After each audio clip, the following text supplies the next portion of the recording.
नमस्कार, आपकी बात छत्तीसगढ़ में आप सभी का स्वागत है। आपके साथ मैं हूं अभिलाष मिश्रा। छत्तीसगढ़ में धरती के नीचे प्राकृतिक संसाधनों का खजाना भरा पड़ा है। अब उसी से जुड़े डीएमएफ को लेकर केंद्र सरकार के एक फैसले से विवाद खड़ा हो गया है। इस फैसले को जहां कांग्रेस जनप्रतिनिधियों के हक को खत्म करने वाला बता रही है, तो वहीं पिछली सरकार में फंड के गलत इस्तेमाल का मुद्दा भी उठ रहा है। आखिर डीएमएफ को लेकर यह सियासी दंगल क्यों हो रहा है और क्या है वो मलाई जिसके पीछे है केंद्र और राज्य की लड़ाई? आज आपकी बात।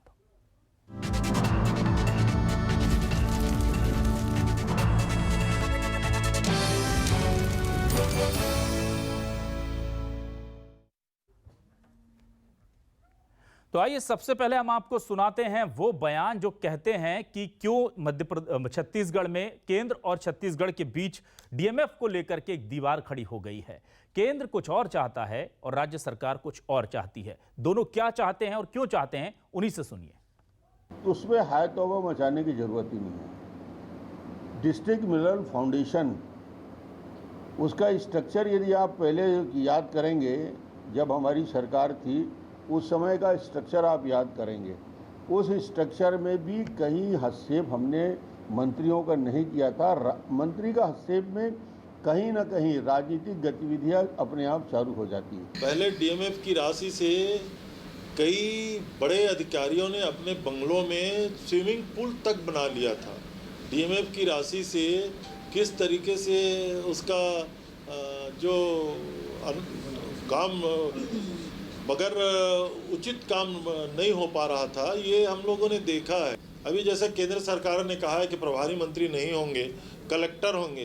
हर चीज़ को केवल प्रशासनिक अधिकारियों के मत्थे रख करके अगर आप काम करा सकते हैं तो प्रजातंत्र में जनप्रतिनिधियों का मतलब क्या है?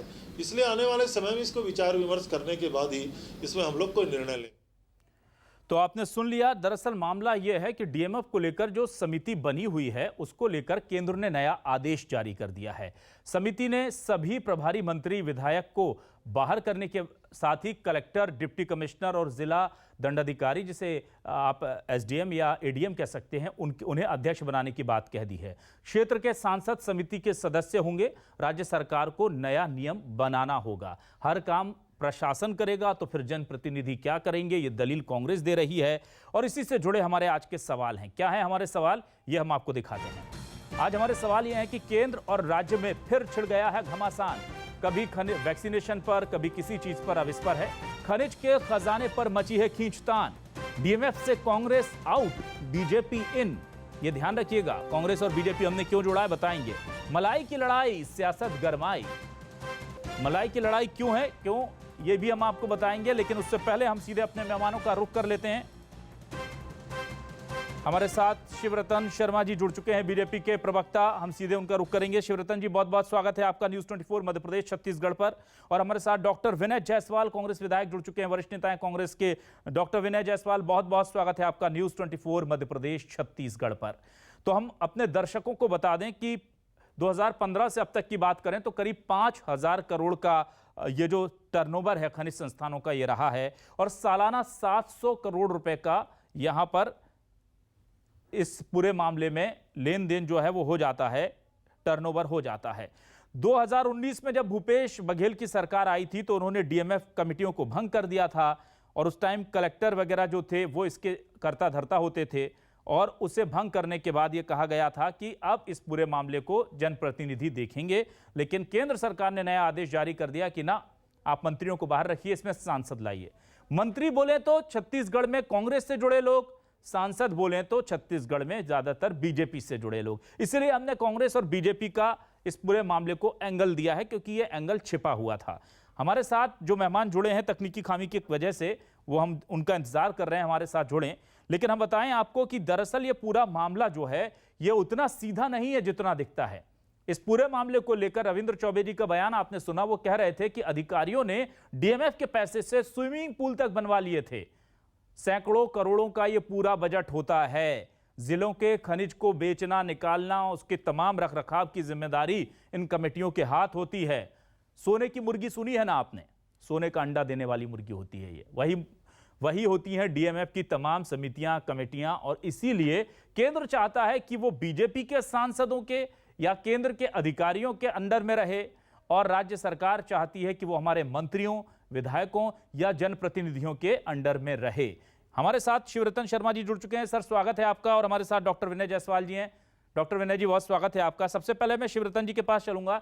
शिवरतन जी, आपसे यह जानना चाह रहा था, कैसे दिक्कतें इसमें कांग्रेस को क्या नजर आ रही हैं? क्या आपको लगता है कोई तकनीकी खामी है? पिछले 2.5 वर्षों से छत्तीसगढ़ में खनिज विकास निधि का जो बंदरबाट हो रहा था, कहीं न कहीं केंद्र के इस नए नियम से उस बंदरबाट पे रोक लगेगी।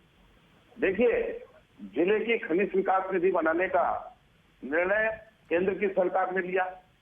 जिस जिले में खनिज का खनन हो रहा है, उस क्षेत्र के अधोसंरचना के विकास में उसका उपयोग हो, इसके लिए जिले की खनिज विकास निधि बनाई गई। और जब तक डॉक्टर रमन सिंह की सरकार छत्तीसगढ़ में रही, जनहित में उसका उपयोग होते रहा। अब रविंद्र चौबे जी बता रहे हैं किसी ने स्विमिंग पूल बना लिया। अरे एक आध जगह कोई घटना घट गई तो माननीय चौबे जी को और उनकी सरकार को कार्रवाई करने से किसी ने रोका है क्या? अगर कोई गलती हुई तो आप कार्रवाई करो ना। कार्रवाई करने से आपको किसने रोका है? और 2.5 साल के अंदर बंदरबाट कैसे हुई, इसका उदाहरण बता रहा हूं। लाइब्रेरी के नाम से पुस्तक खरीदी गई।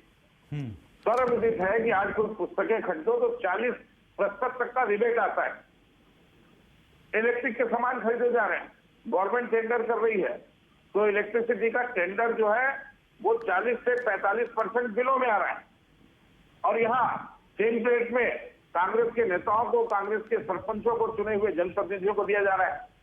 तो 2.5 साल से छत्तीसगढ़ में जो खनिज विकास निधि का बंदरबाट चल रहा था, निश्चित रूप से केंद्र के इस निर्णय से उस बंदरबाट पे रोक लगेगी। अधिकारी जब उसका अध्यक्ष होगा तो अधिकारी के मन में एक भय रहेगा कि सरकार किसी की भी हो, अगर मैंने कोई गलत काम किया है तो मेरे खिलाफ कार्रवाई हो सकती है, ये दबाव रहेगा। और वास्तव में जो खनन क्षेत्र है, जो डायरेक्ट प्रभावित क्षेत्र है, शासन ने जो गाइडलाइन तय की है, उस गाइडलाइन के अनुसार काम होगा। इसका निश्चित रूप से पूरे छत्तीसगढ़ को लाभ मिलेगा। ठीक है, डॉक्टर विनय आपके पास आते हैं। डॉक्टर विनय, हम जानना चाह रहे हैं कि एक व्यवस्था बहुत पहले से चली आ रही थी, आपने आते से ही उसे चेंज करने की कोशिश की और करीब 2.5 साल तक उसे चेंज भी करके आप लोगों ने चलाने की कोशिश की है, लेकिन अब एक नई उस व्यवस्था को अगर बहाल किया जा रहा है तो उसमें दिक्कत क्या है? देखिए, आपके चैनल के माध्यम से मैं ये बोलना चाहूंगा, अभी माननीय जो शिवरतन शर्मा जी हैं, भारतीय जनता पार्टी के बहुत ही वरिष्ठ नेता हैं। निश्चित रूप से हम लोग पहले बार के विधायक हैं, आप लोग से सीखने का मौका मिलता है। और जिस तरह की बात इतने सीनियर लीडर होने के बाद ये कह रहे थे, मुझे थोड़ी हंसी आ रही थी और थोड़ा सा मनोरंजन भी हो रहा था। मैं आपको ये बोलना चाहूंगा, शिवरतन शर्मा जी को ये बताना चाहूंगा कि जब आपकी सरकार थी, भारतीय जनता पार्टी की सरकार थी, और डीएमएफ जो 4% रॉयल्टी जो होता है, जो खनिज का जो उत्खनन होता है उसकी जो 4% की जो रॉयल्टी होती है, वो डीएमएफ के रूप में जिले में उसका उपयोग होता है, खास करके जो प्रभावित क्षेत्र होते हैं। मैं आपको ये बताना चाहूंगा कि जितना जो बंदरबाट शब्द का जो उपयोग किए थे और जो अधोसंरचना डेवलपमेंट की जो बात कर रहे थे कि भारतीय जनता पार्टी के समय में अधोसंरचना डेवलपमेंट में खर्च होता था, मैं आपको उदाहरण देना चाहूंगा। क्योंकि मैं स्वयं कोरिया मनेन्द्रगढ़ का विधायक हूं और मुझे लगता है कि कोरिया जो जिला है वो कोयले के बहुत ज्यादा वहां खान है। मैं खुद जिस विधानसभा का प्रतिनिधित्व करता हूं, वहां चिरमिरी जो है, वहां कोयले की खदान है और पूरा जिला जो है कोयले से भरा हुआ है। निश्चित रूप से जब भारतीय जनता पार्टी की सरकार थी तो इसको हम डिस्ट्रिक्ट मजिस्ट्रेट फंड के नाम से जानते थे, और जो डीएमएफ का जो फंड होता था वो कलेक्टर के पॉकेट मनी के रूप में उपयोग होता था। और भारतीय जनता पार्टी के लोग, मैं बताना चाहूंगा शिवरतन शर्मा जी को, कि आप निकलवा के देखिए 18 के पहले घाट कटिंग जैसा अधोसंरचना का काम होता था। करोड़ों रुपए घाट कटिंग में खर्च कर दिए। अस्पतालों में क्या खरीदे? कचरा सेपरेट करने की मशीन 15-15 लाख का खरीद के आज भी पड़ा हुआ है, जिसका कोई उपयोग नहीं है, कोई उसका ऑपरेटर नहीं है। आज जिस तरह से रिफॉर्म किया गया था इसको, और जिस तरह से इसका संशोधन किया गया था, शिवरतन शर्मा जी भी centre for science and development environment, centre for science and environment जो संस्था है, देश की प्रतिष्ठित संस्था है, इसने प्रेस विज्ञप्ति जारी करके ये अपना बयान दिया था कि छत्तीसगढ़ एक मिसाल बना पूरे देश में। छत्तीसगढ़ राज्य जिसमें 10 जो ग्राम सभा के लोग, जो अभी नया संशोधन हुआ है, इसमें 10 ग्राम सभा के लोगों को हमने लिया। इसके पहले क्या होता था, कलेक्टर इसके अध्यक्ष होते थे और 2 सरपंचों को रखते थे। इसमें महिलाओं को हमने शामिल किया। इसमें हमने जो खनिज से के कारण, जो उत्खनन के कारण जो भू विस्थापित होते हैं, हमने इस कमेटी में उनको रखा। आजीविका के लिए हमने खर्च किया। मैं आज आपसे बोलता हूं कि आत्मानंद स्कूल आज 50 से ज्यादा खुले हैं इंग्लिश मीडियम के पूरे छत्तीसगढ़ में। क्या आप उसका समर्थन करते हैं कि नहीं, ये मुझे बताइए। आज जो छत्तीसगढ़ के जो गरीब है, गांव के जो लोग हैं, आज डीएवी और डीपीएस जैसे जो प्राइवेट स्कूल जहां लाखों रुपए की फीस नहीं पड़ती है, वहां आज हमारे बच्चे, छत्तीसगढ़ के बच्चे निःशुल्क, वो भी बहुत ही सर्वश्रेष्ठ टीचरों की जो भर्ती की गई है, ऐसे स्कूल में आज वो विद्या अर्जन कर रहे हैं और अंग्रेजी माध्यम में पढ़ाई कर रहे हैं। सिंचाई के ऊपर हमने सिंचाई का रकबा बढ़ाने का हमने काम किया। ठीक है, हमने व्यक्ति मूलक जो काम है उसके ऊपर में हमने डीएमएफ का जो पिछले 2.5 साल से आपने डीएमएफ को लेकर के जो बातें कही हैं उस पर हम सवाल ले लेते हैं। शिवरतन जी, बीजेपी तो कहती है ना कि विकेंद्रीकरण करना है सत्ता का, संसाधनों का, ताकि हर नीचे के जो जनता उस तक पहुंचे। अगर एक कलेक्टर से कोई पावर ले करके एक कमेटी को बना दिया गया जिसमें 10 स्थानीय ग्रामीणों को शामिल कर लिया, महिलाओं को शामिल कर लिया, जिनकी जमीन गई उनको शामिल कर लिया, तो इसमें दिक्कत क्या है सर? और आप मंत्री पर अगर भरोसा नहीं करते ठीक है, लेकिन जो 10 स्थानीय लोग हैं उन पर तो मुझे लगता है भरोसा करना होगा, क्योंकि उन्होंने अपनी जमीन दी है इस काम के लिए। ऐसा है मिश्रा जी, मैं पहला तो माननीय डॉक्टर विनय जायसवाल जी का जवाब दे दूं जी। उनको मेरी बात सुनकर के हंसी आ रही और मुझे विनय जायसवाल जी का तर्क सुन के तरस आ रहा है। ऐसा है, इसमें ग्रामीणों को बना दिया सदस्य, महिलाओं को सदस्य बना दिया।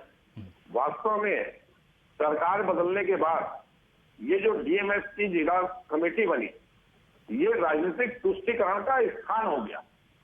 कांग्रेस के कार्यकर्ताओं को एडजस्ट करने का एक माध्यम ये समिति बन गई और कांग्रेस के कार्यकर्ताओं के प्रस्ताव के नाम पर राशि का दुरुपयोग होना शुरू हो गया। और दूसरी बात, आपने कहा हम विकेंद्रीकरण की बात करते हैं, बिल्कुल हम विकेंद्रीकरण की बात करते हैं। और आप मुझे ये बता दीजिए, अब प्रभारी मंत्री के बजाय इस समिति का अध्यक्ष कलेक्टर होगा, तो कलेक्टर अकेला सर्वे नहीं होगा, सांसद भी उस समिति के मेंबर होंगे, एक अधिकारियों की बड़ी टीम इस समिति की मेंबर होगी, और जो भी खर्च करने का निर्णय है वो समिति का निर्णय होगा, अकेले कलेक्टर का निर्णय नहीं होगा। कलेक्टर अध्यक्ष होगा। पर आप मुझे बताइए, आज प्रभारी मंत्री जब से अध्यक्ष बने और कांग्रेस ने तुष्टीकरण के नाम पे अपने कार्यकर्ताओं को कमेटी का मेंबर बनाया, तो कुल मिलाकर के 2.5 साल से पूरे प्रदेश में बंदरबांट हो रही है। और मैं तो ये निवेदन करूंगा कि सारे जो 2.5 साल के अंदर खर्च पूरे छत्तीसगढ़ में हुए हैं, इसकी वास्तव में जांच करने की आवश्यकता है, जो दोषी है उस पर कार्रवाई करने की आवश्यकता है। और मैं दूसरी चुनौती डॉक्टर विनय जायसवाल जी को देना चाहता हूं कि अगर भारतीय जनता पार्टी के पीरियड में इस राशि का दुरुपयोग हुआ है, तो 2.5 साल से आपकी सरकार है, आपको कार्रवाई करने से किसने रोका है? आप कार्रवाई कराइए अगर गलत काम हुआ है तो। डॉक्टर जायसवाल, बड़ा सवाल है, क्योंकि भूपेश बघेल जी ने कहा भी था कि इस पूरे मामले को लेकर कि जहां तक अगर मेरी जानकारी सही है तो जांच के तो आदेश भी दिए थे आपने 2.5 साल के पहले जब आए थे तो पिछले कार्यकाल को लेकर के, तो जांच कहां गई सर? 2.5 साल में जांच भी नहीं हुई, सिर्फ आरोप है। देखिए, निश्चित रूप से जो जांच है वो चल रही है और जांच अपनी प्रक्रिया में होगी सर। लेकिन बहुत बड़ा वक्त नहीं ले लिया? 2.5 साल से अगर जांच करेंगे तो फिर कार्रवाई कब करेंगे सर? देखिए अभिलाष जी, निश्चित रूप से जो डीएमएफ के ऊपर में कई सारी कार्रवाइयां हुई है, कई लोगों का सस्पेंशन भी हुआ है। अगर आप बोलेंगे तो मैं लिस्ट आपको आपके चैनल के माध्यम से आपको दिखा दूंगा कि जो इसमें गड़बड़ी किए थे उनके ऊपर जो कार्रवाई है, और आगे भी कार्रवाई जारी रहेगी और उसमें चलती रहेगी। लेकिन मैं आपको बोलना चाहूंगा कि 16 और 17 में माननीय सुशील शर्मा जी बैठे हुए हैं रायगढ़ में।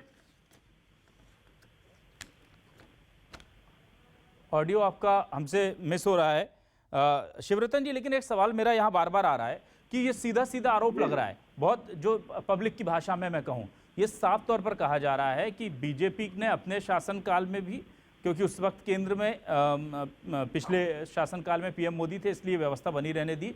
और अब देखा कि राज्य के अंडर में एक तरह से डीएमएफ चला गया है, यानी कांग्रेस के अंडर में चला गया है, इसलिए कलेक्टर्स जो कि स्वाभाविक तौर पर केंद्र के अधीन रहते हैं और सांसद जो कि स्वाभाविक तौर पर बीजेपी के हैं, उनके अंडर में इस पूरे प्रोसीजर को लाने की कोशिश की है। इसे इस नजरिए से देखा जा रहा है, सियासी चश्मे से। इसको लेकर क्या कहेंगे आप? मिश्रा जी, डॉक्टर रमन सिंह जब प्रदेश के मुख्यमंत्री थे तब भी डीएमएफ कमेटी के चेयरमैन हमेशा कलेक्टर हुआ करते थे और कलेक्टर के साथ में अधिकारियों की एक माने पदे अधिकारी उसमें तय थे कौन कौन उस कमेटी के मेंबर होंगे और कुछ जनप्रतिनिधियों को सरकार उसमें मेंबर घोषित करती थी, तो विकेंद्रीकरण उस समय भी था।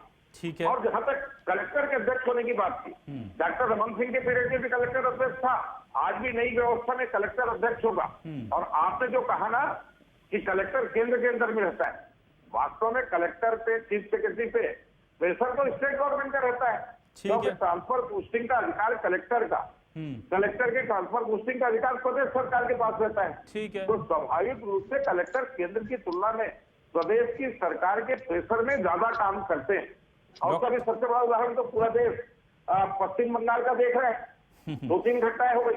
ठीक है। तो सरकार का नियंत्रण तो आज भी रहेगा प्रदेश सरकार। डॉक्टर विनय, बार बार भ्रष्टाचार की बात होती है, भूपेश बघेल जी की सरकार एसआईटी गठित करने की एक्सपर्ट सरकार है। मैं तो विनय जायसवाल जी से कहूंगा ये डीएमएफ के लिए भी एक एसआईटी गठित करा लो, शायद 3-4 साल बाद उसकी कोई रिपोर्ट आ जाए। 2.5 साल में तो बाकी एसआईटी की रिपोर्ट नहीं आई है, इसके लिए कोई एसआईटी गठित करा लो, रिपोर्ट आ जाएगी। डॉक्टर विनय, एसआईटी को लेकर के निशाना साध रहे हैं सर आप पर शिवरतन जी। अविनाश जी, शिवरतन जी वरिष्ठ नेता है और वरिष्ठ विधायक है, विषय से विषयांतर हो रहे हैं, मैं देख रहा था। अभिलाष जी, निश्चित रूप से शिवरतन शर्मा जी जो प्रेशर ट्रांसफर और इस तरीके की जो बात कर रहे थे कि प्रेशर रहता है, और ये भारतीय जनता पार्टी 15 साल में यही काम की, कलेक्टरों के ऊपर प्रेशर डाल के अपनी अपने तरीके से ये सब समिति बना के। मैं केवल ये पूछना चाहता हूँ शिवरतन शर्मा जी से कि देश की बहुत प्रतिष्ठित संस्था है centre for science and environment, उसने जो माननीय भूपेश बघेल जी ने जो संशोधन किया था उसकी तारीफ की थी प्रेस विज्ञप्ति जारी करके, और ये बोला था कि छत्तीसगढ़ में जिस तरह से अनुसूचित क्षेत्रों में 50% SC/ST जो सदस्य हैं इसके सदस्य होंगे, डीएमएफ के महिलाओं को समायोजित करेंगे, भू विस्थापितों को इसमें समायोजित करेंगे। तो क्या आप इसका विरोध करते हैं? क्या आप देश की जो प्रतिष्ठित संस्था है centre for science and environment, क्या आप इसका विरोध करते हैं या केंद्र की सरकार इसका विरोध करती है? क्या आप स्वामी आत्मानंद जैसे जो 50 से ज्यादा इंग्लिश मीडियम स्कूल जो गरीब बच्चों के लिए खुले हैं, क्या आप उसका विरोध करते हैं? कुपोषण के ऊपर इसका पैसा खर्च हो रहा है, क्या आप इसका विरोध करते हैं? आपके समय में केवल और केवल घाट कटिंग और हवाई पट्टी का निर्माण होता था, आज बड़े बड़े डॉक्टर जो है CSC में है, बड़े बड़े जो विशेषज्ञ डॉक्टर है डीएमएफ के पैसे से उनकी नियुक्ति हुई है। कोरिया में भी हम लोग देखते हैं, जहां का मैं निवासी हूँ, वहां कभी भी चाइल्ड स्पेशलिस्ट और गायनेकोलॉजिस्ट नहीं थे, आज डीएमएफ के पैसे से चाइल्ड स्पेशलिस्ट और गायनेकोलॉजिस्ट की वहां भर्ती हुई है। तो सीधे जो आम जनता को उसका फायदा मिल रहा है। तो आप किस चीज का विरोध कर रहे हैं, मुझे ये समझ में नहीं आ रहा है। किस चीज का बंदरबाट हो रहा है, आप ये बता दीजिए। शिवरतन जी, ये सवाल बता दिया, शिवरतन जी, ये सवाल मेरे भी मन में है। अधोसंरचना बनाते थे आप केवल इसके नाम से। अभिलाष जी, 1 मिनट लूंगा। जी जी प्लीज। केवल और केवल लाइवलीहुड के नाम से बड़े बड़े आपने बिल्डिंग बना दिए करोड़ों रुपए के। मेरे क्षेत्र में बना हुआ है, उसमें मैंने Swami Atmanand English medium school खुलवाया। क्या आप दर्जी बनाने के लिए या कारपेंटर की ट्रेनिंग देने के लिए इतनी बड़ी बड़ी संस्थान को आपने बना दिया, वहां एक एडमिशन नहीं है। आप जाके देखिए बैकुंठपुर का जो लाइवलीहुड कॉलेज है, वहां कोई एडमिशन लेने के लिए नहीं आ रहा है।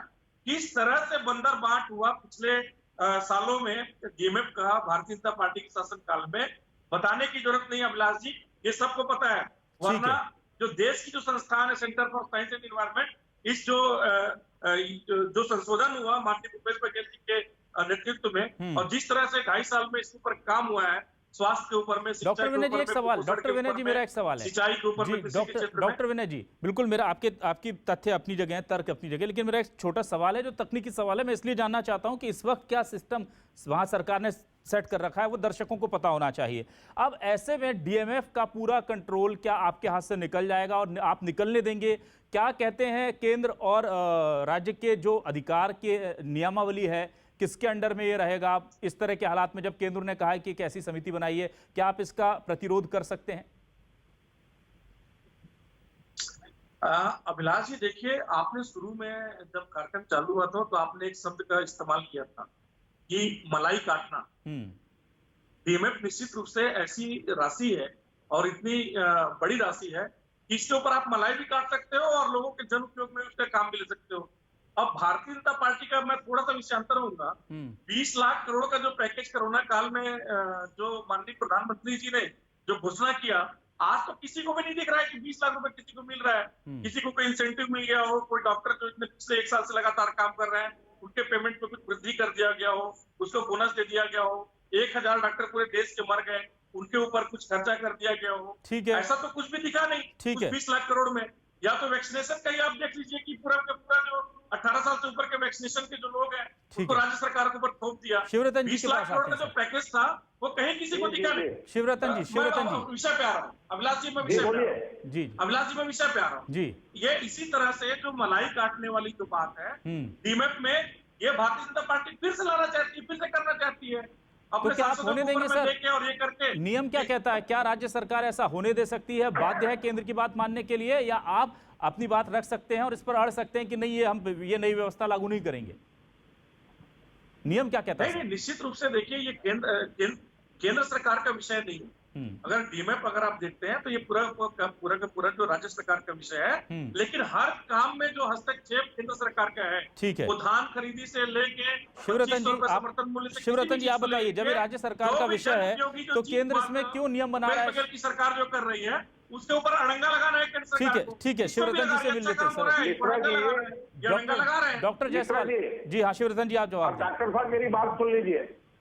डॉक्टर साहब बोल रहे हैं कि केंद्र, ये प्रदेश का विषय है, केंद्र अड़ंगा डाल रही। तो पहला तो मैं डॉक्टर साहब के ध्यान में बात ला दूं, जिला विकास निधि जिस क्षेत्र में खनन हो रहा है उस क्षेत्र के विकास के लिए निधि होनी चाहिए। ये कॉन्सेप्ट, ये निर्णय अगर किसी ने किया तो नरेंद्र मोदी की सरकार ने किया, और जिला विकास निधि का गठन नरेंद्र मोदी की सरकार ने किया कि कुल रॉयल्टी का 30% एडिशनल जिला विकास निधि के नाम से आएगा। तो ये योजना ही केंद्र की है मूल रूप से। अब केंद्र की योजना में कुछ अधिकार प्रदेश को दिए गए, ठीक है, अब प्रदेश उसका अगर दुरुपयोग करेगा तो केंद्र को उससे रोकने का अधिकार है। और जहां तक बहुत सी बातें डॉक्टर साहब ने कही कि कुपोषण काम हो रहा है, स्वामी आत्मानंद इसके लिए काम हो रहा है, जो अच्छे काम हो रहे हैं उस काम का हम कभी विरोध नहीं करते, वो काम कंटिन्यू रहने चाहिए। उस काम को बिगाड़ने का पूरा काम डीएमएफ की जो कमेटी है वो राजनेताओं के तुष्टीकरण का स्थान नहीं बनना चाहिए, जो भूपेश बघेल की सरकार ने बना दिया है, हम इसका विरोध करते हैं। डॉक्टर विनय, दूसरी बात जी, सांसद, केंद्र ने जिला विकास निधि के गठन का निर्णय किया और सांसदों को आपने इस समिति से बाहर कर दिया। डॉक्टर रमन सिंह के पीरियड में छत्तीसगढ़ के सभी सांसद इस कमेटी के किसी न किसी रूप में मेंबर थे, और उनको निकाला किसने? अभी भूपेश बघेल की सरकार बनने के बाद ठीक है, कांग्रेस के 2 सांसद हैं, वही इस कमेटी के मेंबर है। एक राज्यसभा सांसद छाया वर्मा जी है और दूसरी कोरबा से श्रीमती डॉक्टर विनय जी, बहुत गंभीर आरोप है। ठीक, शर्मा जी आपका सवाल मैं ले रहा हूँ, बहुत समय कम है। शर्मा जी आपका सवाल बहुत जायज है। हाँ, डॉक्टर जायसवाल, क्यों निकाला सांसदों को अगर आपको डिसेंट्रलाइजेशन ही करना था तो? वही जनप्रतिनिधि होता है क्या? सांसद की 20 लाख मतदाताओं पे चुन करके आता है, वो भी जनप्रतिनिधि होता है। डॉक्टर जायसवाल जवाब देंगे प्लीज, वक्त कम है, बहुत शॉर्ट में। अभिलाष जी, निश्चित रूप से जो संशोधन हुआ था, मैं तो केवल मैं शिवरतन शर्मा जी से एक ही सवाल करना चाहता हूँ कि देश की जो संस्था है सेंटर फॉर साइंस, ना सर, ये आपने कह दिया सर। जो सवाल उन्होंने पूछा है कि सांसदों को बाहर क्यों निकाल दिया सर अगर डिसेंट्रलाइज करना था तो? देखिए, जो व्यवस्था अभी हुई है, जो संशोधन अभी हुआ है, उसमें हमने सबका समावेश किया है, किसी को हमने नहीं निकाला है। और निश्चित रूप से अभी जो संशोधन केंद्र की सरकार ने किया है वो केवल और केवल जो विकास के काम, जो व्यक्ति मूलक काम, जो रोजगार मूलक काम, जो स्वास्थ्य मूलक काम जो है, उसके विरोध में काम किया है, जैसे शुरू से कर रहे हैं। किसानों के विरोध में ये है, छात्रों के विरोध में ये है, मजदूरों के विरोध में ये है। जी बिल्कुल, मैं बहुत सीधा सवाल पूछता हूं विनय जी, क्या अब इस पूरे मामले को लेकर केंद्र के खिलाफ राज्य सरकार पूरा मोर्चा संभालेगी, जरूरत पड़ी तो सुप्रीम कोर्ट तक की लड़ाई जाएगी या हथियार डाल देगी? बहुत सीधा सवाल है, बहुत स्पष्ट सवाल है। देखिए, निश्चित रूप से अगर छत्तीसगढ़ के माननीय भूपेश बघेल जी की सरकार में अगर छत्तीसगढ़िया के हित में अगर कोई बात आएगी तो उसके लिए जो भी लड़ाई लड़नी होगी हम लोग लड़ेंगे, और हम लड़ रहे हैं। हम 2500 रुपए जब समर्थन मूल्य दे रहे हैं तो इसके लिए भी हम केंद्र सरकार से लड़ रहे हैं। ठीक है, हम गोधन न्याय योजना लागू कर रहे हैं, इसमें ये विरोध कर रहे हैं। ये तो केवल विरोध कर रहे हैं भाई, हर चीज का विरोध कर रहे हैं। आत्मानंद इंग्लिश मीडियम स्कूल में अगर हमारे बच्चे पढ़ रहे हैं तो ये इसका विरोध कर रहे हैं। तो ये लगातार लास्ट मेरा एक सवाल है शिवरतन जी से, लास्ट सवाल है शिवरतन जी, आपके पास बहुत ज्यादा अनुभव है इसलिए मैं सीधे आपसे पूछता हूं, क्या इस पूरे मामले को लेकर के अगर भूपेश सरकार कोर्ट में जाती है या फिर नियमों को चुनौती देती है तो क्या ये टिक पाएगा? क्योंकि खनिज मोटे तौर पर समझा जाता है कि केंद्र के अधीन रहने वाली ये चीज होती है खनिज। देखिए, सेंट्रल के निर्णय को मानना प्रदेश सरकार की बाध्यता है। अगर भूपेश जी उसमें कुछ परिवर्तन चाहते हैं तो केंद्रीय नेतृत्व से, माने केंद्रीय मंत्री से उनको बातचीत करनी पड़ेगी और अपनी सुविधा अनुसार बातचीत करके कुछ संशोधन वो करा सकते हैं, पर केंद्र के निर्णय को मानने की बाध्यता प्रदेश सरकार की है। चलिए, बिल्कुल, बहुत बहुत शुक्रिया शिवरतन जी। डॉक्टर विनय जायसवाल, हम उम्मीद करेंगे कि कोई बीच का रास्ता निकल आए ताकि दोनों पार्टियों के अगर जनप्रतिनिधि या दोनों दलों के इसमें शामिल होते हैं तो यह बेहतर होगा। यह बेहतर इसलिए होगा कि नजर रखी जा सकेगी, कमियां निकाली जा सकेंगी, कहां पैसा गया, क्यों गया, सवाल जवाब होंगे।